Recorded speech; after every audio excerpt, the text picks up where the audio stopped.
ಇವತ್ತೊಂದು ಮಾಧ್ಯಮದಲ್ಲಿ ಕೂತು ರುದ್ರಮುನಿ ಆಗಲಿ ಕಿರಿಕೀರ್ತಿ ಅಂತವರಾಗಲಿ ಇದನ್ನೊಂದು ಸೌಜನ್ಯನ ಅತ್ಯಾಚಾರ ಕೊಲೆಯನ್ನು ಪವಿತ್ರ ಸಾವು ಅಂತ ಹೇಳುವಾಗ ತಮ್ಮ ಮನೆಯಲ್ಲಿ ಸಹ ತಾಯಿ ಮತ್ತು ತಂಗಿಯಂದಿರು ಎಲ್ಲರೂ ಇದ್ದಾರೆ, ಪವಿತ್ರ ಸಾವು ಏನು ಅಂತ ಒಂದು ಕ್ವಶನ್ ಆ ಕಡೆ ತಿರುಗಿಸಿ ಮಾಧ್ಯಮದವರು. ಸೌಜನ್ಯನ ಫೋಟೋ ಹಾಕುವಾಗ ಭಯ, ಸೌಜನ್ಯನ ಮಾರ್ಗದಲ್ಲಿ ಸೌಜನ್ಯ ಅಂತ ಹೇಳುವಾಗ ಅದನ್ನು ಬಿಸಾಡ್ತಾರೆ. ಸೌಜನ್ಯನ ಮೇಲೆ ಅತ್ಯಾಚಾರ ಕೊಲೆ ಆಗದಿದ್ರೆ ಇಷ್ಟು ಹೆದರ್ತಾರೆ ಯಾಕೆ? SIT ಆಫೀಸ್ಗೆ ನಾನೊಂದು ಸೋಷಿಯಲ್ ಆ್ಯಕ್ಟಿವಿಸ್ಟ್, ಮತ್ತು ಸೌಜನ್ಯ ಹೋರಾಟದಲ್ಲಿ ನಾನು ಭಾಗಿಯಾಗಿ ಮೊದಲಿಂದ ಈಗ ಅಂತ ಹೊರಟಾಗಿ. ಹಾಗೆ ನನಗೆ ಮೊನ್ನೆ ಒಂದು ವಿಡಿಯೋ ಸಿಕ್ಕಿತ್ತು, ಮತ್ತು ಕುಸುಮಕ್ಕ ಸೌಜನ್ಯ ಅಮ್ಮ ಒಂದು ಮೊನ್ನೆ ಕಂಪ್ಲೇಂಟ್ ಕೊಟ್ಟಿದ್ರು. ಅದರಲ್ಲಿ ಚಿನ್ನಯ್ಯನ ಬಗ್ಗೆ ಅವರು ಹೇಳಿದರು, ರವಿ ಪೂಜಾರಿ ವಿಷಯದಲ್ಲೆಲ್ಲ ನಂಬಿದ ಕಾರಣ ನಮ್ಮದು ಒಂದು ಮಾಡಿದ್ರು. ಹಾಗೆ ನನ್ನ ಇಲ್ಲಿ ಒತ್ತಡ ಒಂದು ಸೋಷಿಯಲ್ ವರ್ಕರ್ ಆಗಿ ನಾವು ಯಾವತ್ತೂ ಹೇಳ್ತೇವೆ, ಕೆಲವು ಸಾಕ್ಷ್ಯಗಳು ನಾಶ ಆಗಿದ್ದಾವೆ, ಕೆಲವರು ತೀರಿ ಹೋಗಿದ್ದಾರೆ, ಎಂತ ಅಂತೇಳಿ ಕೆಲವು ಕೇಸಸ್ ಇಲ್ಲಿ ಆಗಿದೆ. ನಾವು ಹೇಳ್ತಾ ಇದ್ದೆವು ಯಾರ್ಯಾರು ಹೇಗೆ ತೀರಿ ಹೋಗಿದ್ರು ಅಂತ. ನನ್ನ ಒಂದು ಇಲ್ಲಿ ಕೊಟ್ಟ ಮನವಿ ಏನಂದರೆ, ಇನ್ನು ಈಗ ಚಿನ್ನಯ್ಯನ SIT ತನಿಖೆ ಆದ ನಂತರ ಅವನಿಗೂ ಸಹ ಏನಾಗ್ತದೆ ಅಂದರೆ ನಮಗೆ ಗೊತ್ತಿಲ್ಲ. ಒಂದು ಮುಖ್ಯ ಸಾಕ್ಷ್ಯ ಈಗ ನಮಗೆ ಚಿನ್ನಯ್ಯ ಸೌಜನ್ಯ ವಿಷಯದಲ್ಲಿ. ಹಾಗಾಗಿ ಇನ್ನು ಮುಂದೆ ಅವನು ಹೊರಗೆ ಬಂದು ಏನಾದರೂ ಅವನ ಜೀವಕ್ಕೆ ಹಾನಿ ಆಗಬಾರ್ದು. ಹಾಗಾಗಿ SIT ಅವರಿದ್ರ ಜವಾಬ್ದಾರಿ ತಗೊಂಡು ಅವನಿಗೆ ಸೂಕ್ತ ಒಂದು ರಕ್ಷಣೆ ಕೊಡಬೇಕು ಅಂತ ನಾನು ಒಂದು ಮನವಿ ಕೊಡಲಿಕ್ಕೆ ಬಂದಿದ್ದೀನಿ. ಹೌದೌದು, SIT ಏನಿದ್ರು ಮುಂದಿನ ತನಿಖೆಗೆ ಅವ್ನು ನಮಗೆ ಸೌಜನ್ಯ ಕೇಸಿಗೆ ಬೇಕು, ಒಂದು ಮುಖ್ಯ ಸಾಕ್ಷಿಗಾರರಾಗಿ ಬೇಕು. ಇನ್ನು ಎಲ್ಲ ಸಾಕ್ಷಿ ಈಗ ಹೋದಾಗೆ ಚಿನ್ನಯ್ಯನ ಜೀವಕ್ಕೆ ಏನಾದರೂ ಆಗಬಾರ್ದು. ಹಾಗಾಗಿ SIT ಅವರು ಇದರ ಒಂದು ಜವಾಬ್ದಾರಿ ತಗೊಳ್ಬೇಕು ಅಂತ ನನ್ನ ವೈಯಕ್ತಿಕ ಮನವಿಯನ್ನು ಕೊಡಬೇಕು. ಅದಕ್ಕೂ ನನಗೆ ಗೊತ್ತಿಲ್ಲ, ನಾನು ಸೌಜನ್ಯ ಕೇಸಲ್ಲಿ ಬಂದದ್ದು. ಯಾಕೆ ನಮಗೂ ಒಂದು ಈಗ ಗೊತ್ತಾಯಿತು, ಮೊನ್ನೆ ರವಿ ಪೂಜಾರಿ ಬಗ್ಗೆ ಸಹ ನಾನು ವಿಡಿಯೋದಲ್ಲಿ ಮಾಡುವಾಗ ಒಳ್ಳೆ ಕ್ಲಾರಿಟಿ ಕೊಟ್ಟಿದ್ದಾನೆ. ನಾವು ಸಹ ಅದನ್ನೇ ಹೇಳ್ತಾ ಬಂದದ್ದು. ನಾನೀಗ ಕೆಲವರ ಹೆಸರು ಕೊಟ್ಟಿದ್ದೇನೆ, ಇದು ಯಾರ್ಯಾರು ಸತ್ತು ಹೋಗಿದ್ದಾರೆ ಅಂತ. ನೆಕ್ಸ್ಟ್ ಇದೇ ರೀತಿ ಚಿನ್ನಯ್ಯನಿಗೆ ಬರಬಾರ್ದು ಅಂತ ಹಾಗೆ ನನ್ನ ಒಂದು ಕಳಕಳಿಯಿಂದ ಆ್ಯಸ್ ಎ ಸೋಷಿಯಲ್ ವರ್ಕರ್ ಆಗಿ, ಸೌಜನ್ಯ ಒಂದು ಹೋರಾಟಗಾರ್ತಿಯಾಗಿ ಸೌಜನ್ಯ ನ್ಯಾಯ ಸಿಗಬೇಕೋಸ್ಕರವಾಗಿ ನಾನು ಹೋರಾಟ ಮಾಡಿದ್ದ ಕಾರಣ ಈ ಒಂದು ಮನವಿ ಇವತ್ತು ಕೊಟ್ಟಿದ್ದೇನೆ. ಸ್ಪಂದನೆ ಮಾಡಿದರು ಒಳ್ಳೆ. ಈಗ ಸಹಾಯಕ ಆಫೀಸರ್ ಇದ್ದರು, ತೊಗೊಂಡು ಅಧಿಕಾರಿಗಳಿಗೆ ಕಾಲ್ ಮಾಡಿ ಹೇಳಿದರು. ಹಾಗೆ ಅಕ್ನಾಲೇಜ್ಮೆಂಟ್ ಕೊಟ್ಟು ಜವಾಬ್ದಾರಿ ತಗೊಳ್ತೇನೆ ಅಂತ ಹೇಳಿದರು. ಬೆಳ್ತಂಗಡಿ ಠಾಣೆಗೆ ನಾನು ನಿಮಗೆ ಹೇಳಲೇಬೇಕು, ಯಾಕೆಂದರೆ ಸೌಜನ್ಯನ ಅಮ್ಮನನ್ನು ನಾನು ಕರ್ಕೊಂಡ್ಬರ್ತಾ ಇದ್ದೇನೆ. ಯಾಕೆಂದರೆ ಸೌಜನ್ಯನ ಅಮ್ಮ ಒಂದು ವಿಕ್ಟಿಮ್ನ ಅಮ್ಮನನ್ನು ಯಾವ ರೀತಿ ತೇಜೋವಧೆ ಮಾಡ್ತಾರಂತ ನಿಮಗೂ ಗೊತ್ತಿರ್ಬೋದು, ಮಾಧ್ಯಮಕ್ಕೆ ಎಲ್ರಿಗೂ ಗೊತ್ತುಂಟು.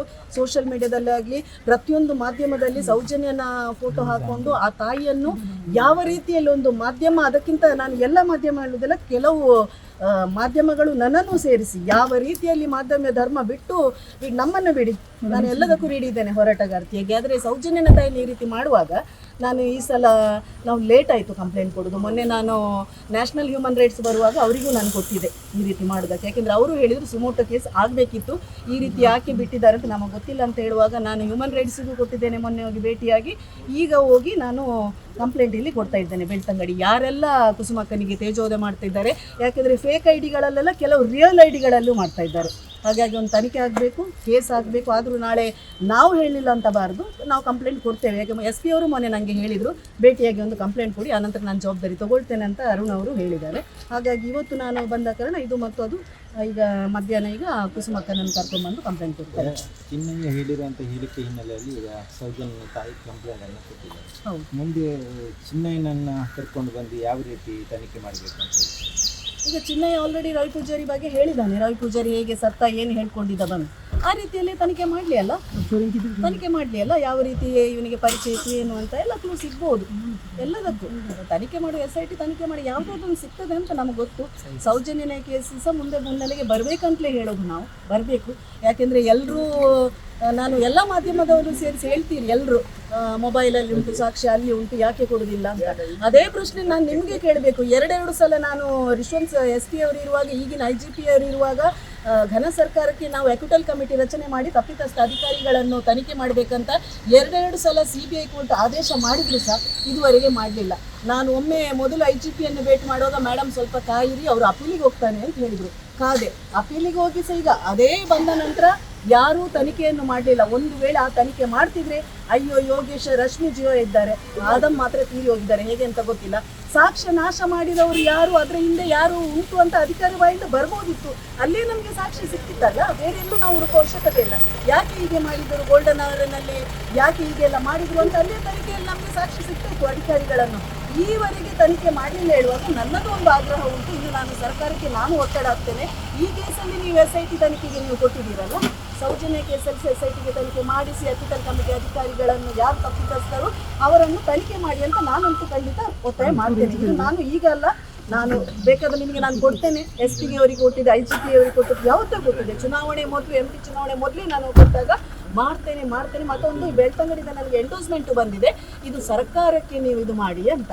ಸರ್ಕಾರಕ್ಕೆ ಇದು ಮಾಡುವಾಗ ಸರ್ಕಾರ ಮಾಡಬೇಕಿತ್ತು. ಈಗ ನಾನು ಸಿದ್ದರಾಮಯ್ಯರ ಮೇಲೆ ಭರವಸೆ ಉಂಟು. ಇದು ಒಂದು ತನಿಖೆಯನ್ನು SIT ತನಿಖೆ ಮಾಡೋದಾದ್ರೆ ಸೌಜನ್ಯನ ಕೇಸ್ ಯಾಕೆ ತನಿಖೆ ಮಾಡಬಾರ್ದು? ಎಕ್ವಿಟಲ್ ಕಮಿಟಿ ರಚನೆ ಮಾಡಿ ತಪ್ಪಿತಸ್ಥ ಅಧಿಕಾರಿಗಳನ್ನು ಯಾಕೆ ತನಿಖೆ ಮಾಡಬಾರ್ದು? ಯಾಕೆಂದ್ರೆ ನಾನಿವತ್ತು ರಶ್ಮಿ ಅಂತ ಹೇಳಿದರೆ, ಯೋಗೇಶ್ ಅಂತ ಹೇಳಿದರೆ ನಮಗೆ ನೋಟಿಸ್ ಬರ್ತದೆ. ನನಗೆ ಕೇಸ್ ಹಾಕಿದ್ದಾರೆ. ಯಾರು? ಯೋಗೇಶ್ ಮತ್ತು ರಶ್ಮಿ ನಮಗೆ ಸಿವಿಲ್ ಕೇಸ್ ಹಾಕಿದ್ದಾರೆ, ನಮ್ಮ ಬಗ್ಗೆ ಮಾತಾಡಬಾರ್ದು ಹೇಳಿ. ನಾ ಇತ್ತೀಚಿನ ದಿನಗಳಲ್ಲಿ ನನಗೆ ವೈಯಕ್ತಿಕವಾಗಿ ಒಂದು ಬೆಳ್ತಂಗಡಿಯಿಂದ ಸಹ ನನಗೆ ನೋಟಿಸ್ ಬಂದಿತ್ತು, ನೀವು ಬರಬೇಕು, ರಶ್ಮಿ ಕಂಪ್ಲೇಂಟ್ ಕೊಟ್ಟಿದ್ದಾರಂತ. ಇಲ್ಲಿ ಬಂದು ನಾನು ನೋಡುವಾಗ ಸ್ಪೀಚ್ ಟೆಸ್ಟ್ಗೆ ನಾನು ಒಪ್ಪಲಿಲ್ಲ, ಕೋರ್ಟ್ ಆದೇಶ ಬರದೆ ನೀವು ಮಾಡುವುದಿಲ್ಲ ಅಂತ ಹೇಳುವಾಗ ಅಲ್ಲಿ ನಾವು ಯಾವ ಸಭೆ ಲಾಸ್ಟ್ ಮಾಡಿದ್ದೇವೆ ಆ ನಂತರ ರಶ್ಮಿ ಸಿವಿಲ್ ಕೋರ್ಟಿಗೆ ಹೋಗಿ ನಮ್ಮ ಹತ್ರ ಮಾತಾಡಬಾರ್ದು ಅಂತ ಹೇಳಿದವರು. ಎಡಿಟೆಡ್ ವಿಡಿಯೋ ಮೊದಲು ನಾವು ಮಾಡಿದ ಎಲ್ಲ ವಿಡಿಯೋಗಳು ಹೋಗಿತ್ತು. ಅದನ್ನು ಯಾವುದೋ ಡೌನ್ಲೋಡ್ ವಿಡಿಯೋವನ್ನು ತಂದು ಬೆಳ್ತಂಗಡಿಯಲ್ಲಿ ಕೊಟ್ಟಾಗ ನಾನು ಇಲ್ಲಿ ಗಲಾಟೆ ಮಾಡಿ ಹೋಗಿದ್ದೆ. ಒಂದು ಸಿವಿಲ್ ಸೂಟ್ ಹಾಕಿದ ಮೇಲೆ ನೀವು ಈ ರೀತಿ ತಂದು ವಿಡಿಯೋಗಳನ್ನು ತರುವಾಗ ನೀವು ತನಿಖೆ ಮಾಡಬೇಕಿತ್ತು.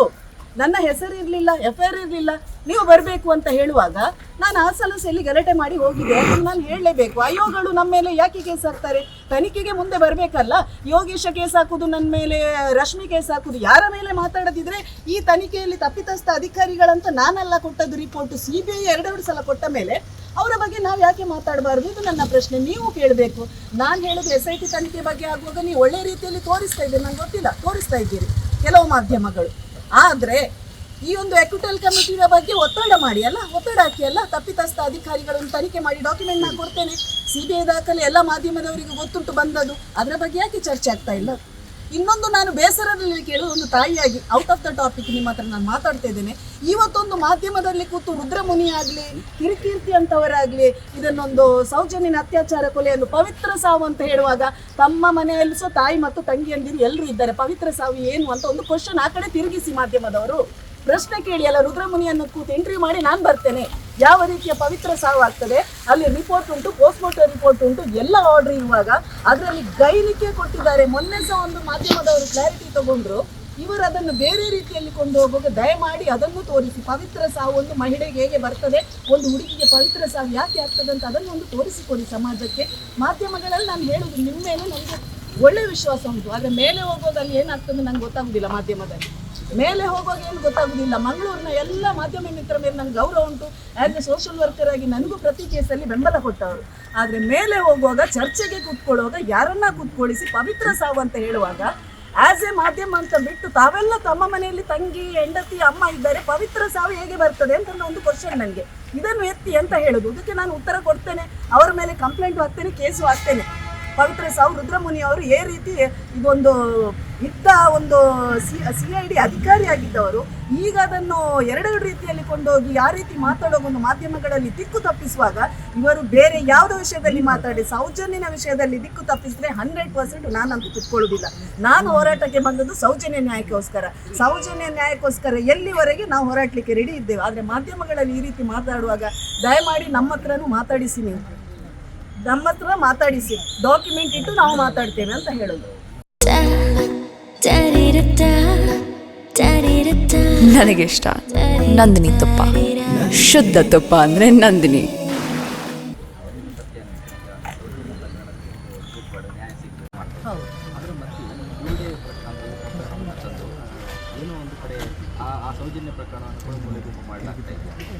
ನೂರಕ್ಕೆ ನೂರು ಸೌಜನ್ಯನ ಗುಂಪು ಮೂಲೆ ಗುಂಪು ಆಗಲಿಕ್ಕೆ ಸಾಧ್ಯನೇ ಇಲ್ಲ. 13 ವರ್ಷದಿಂದ ಸೌಜನ್ಯ ಎದ್ದೆದ್ದು ಬರ್ತಾ ಇದ್ದಾಳೆ.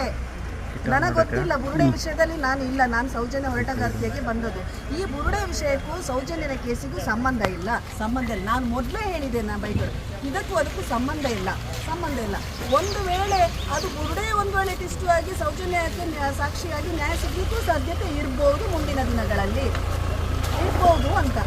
ನಾನು SIT ಅಧಿಕಾರಿ ಅಲ್ಲ, ನನಗೆ ಮಾಹಿತಿ ಇಲ್ಲ. ನಮಗೆ ಮಾಧ್ಯಮದಿಂದ ಕೇಳಿ ಬರುವುದು ಬೇರೇನಿಲ್ಲ. ಹಾಗಾಗಿ ಇವನ ಮಾತು ಕೇಳುವಾಗ ನಮಗೆ ಸೌಜನ್ಯ ಕೇಸು ನ್ಯಾಯ ಸಿಗ್ಬೋದು. ಬುರುಡೆಯಿಂದ ನನಗೆ ಅವಶ್ಯಕತೆ ಇಲ್ಲ. ಮತ್ತು ಸೌಜನ್ಯನ ಕೇಸಿಗೆ ಬುರುಡೆಗೆ ತಾಳೆ ಮಾಡಬೇಡಿ. ಸೌಜನ್ಯ ಕೇಸೇ ಬೇರೆ, ಸೌಜನ್ಯ ಕೇಸನ್ನು ಎಷ್ಟೋ ತೇಜೋದ ಮಾಡಿದ್ರೆ ಎದ್ದೆದ್ದು ಬರ್ತದೆ ಸೌಜನ್ಯ ಕೇಸ್. ಯಾರು ಏನು ಮಾಡಿದ್ರು ಇದು ಸಹ ಈಗ ಎಲ್ಲ ಲಿಂಕ್ ಕೂಡ ಸೌಜನ್ಯ ಕೇಸ್. ಆಯ್ತಪ್ಪ, ಸೌಜನ್ಯನೆಲ್ಲ ಮಾತಾಡಿ. ನಮಗೆ ಸೌಜನ್ಯನ ನೋಡುವಾಗಲೇ ಕೆಲವರಿಗೆ ಭಯ, ಸೌಜನ್ಯನ ಫೋಟೋ ಹಾಕುವಾಗ ಭಯ, ಸೌಜನ್ಯನ ಮಾರ್ಗದಲ್ಲಿ ಸೌಜನ್ಯ ಅಂತ ಹೇಳುವಾಗ ಅದನ್ನು ಬಿಸಾಡ್ತಾರೆ. ಸೌಜನ್ಯನ ಮೇಲೆ ಅತ್ಯಾಚಾರ ಕೊಲೆ ಆಗದಿದ್ರೆ ಇಷ್ಟು ಹೆದರ್ತಾರೆ ಯಾಕೆ? ಫೇಸ್ ಮಾಡಿ ಮಾತಾಡಿ ಅಲ್ಲ, ಯಾಕೆ ಇಷ್ಟು ಹೆದರ್ತಾರೆ?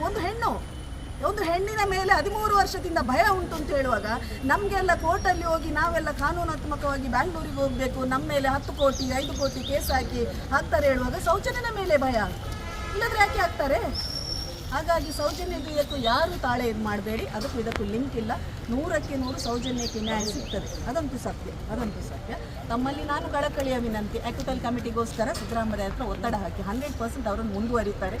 ದಾಖಲೆಗಳು ಉಂಟು. ಆ ಅಧಿಕಾರಿಗಳನ್ನು ತನಿಖೆ ಮಾಡಬೇಕಲ್ಲ, ಬಿಡಲಿಕ್ಕಿಲ್ಲಲ್ಲ. ಆದಮ್ಮ ಅವರು ಒಳ್ಳೆ ರಿಪೋರ್ಟ್ ಕೊಟ್ಟಿದ್ದಾರೆ. ಆ ರಿಪೋರ್ಟನ್ನು ತಿರುಗಿಸ್ಕೊಳ್ಳುವಾಗ ಒಬ್ಬ ಅಧಿಕಾರಿ ಕೂತು ಅಲ್ಲಿ ಮಾಧ್ಯಮದಲ್ಲಿ ಕೂತ್ಕೊಳ್ಳುವಾಗ ಆ ಮಾಧ್ಯಮದವರು ಪ್ರಶ್ನೆ ಕೇಳ್ತಾ ಇಲ್ಲ, ನಮ್ಮನ್ನು ಕರೀತಾ ಇಲ್ಲ. ಕಾದ್ರೆ 100% ನಾನು ರುದ್ರಮುನಿಯ ಮುಂದೆ ಕೂತ್ಕೊಳ್ತೇನೆ. ಮತ್ತು ಅವನು ಬೇಡ, ಯಾರು ಕಿರಿಕೀರ್ತಿಯನ್ನೆಲ್ಲ ನಾನು ಅದಕ್ಕೆ ಲೆಕ್ಕಕ್ಕೆ ತಗೊಳ್ಳೋದಿಲ್ಲ, ನನಗೆ ಅವಶ್ಯಕತೆ ಇಲ್ಲ. ಒಂದು ಅಧಿಕಾರಿ ಬಂದು ನನ್ನ ಮುಂದೆ ಕೂತ್ರೆ 100% ಡಾಕ್ಟರ್ ರಶ್ಮಿಯ ಅಯ್ಯೋ ರುದ್ರಮುನಿ ಯಾರು ಬಂದು ಕೂತ್ಕೊಳ್ಳಿ, ಆ ಡಾಕ್ಯುಮೆಂಟ್ ಇಟ್ಕೊಂಡು ನಾನು ಮಾತಾಡ್ತೇನೆ. ಇದು ಸತ್ಯ. ಮತ್ತಷ್ಟು ವಿಶೇಷ ವಿಡಿಯೋಗಳನ್ನು ನೋಡಲು ಮತ್ತು ಹೊಸ ವಿಡಿಯೋಗಳ ಬಗ್ಗೆ ತಿಳಿಯಲು ಈ ದಿನ .com ಯೂಟ್ಯೂಬ್ ಚಾನೆಲ್ ಸಬ್ಸ್ಕ್ರೈಬ್ ಮಾಡಿ ಮತ್ತು ಬೆಲ್ ಐಕಾನ್ ಕ್ಲಿಕ್ ಮಾಡಿ.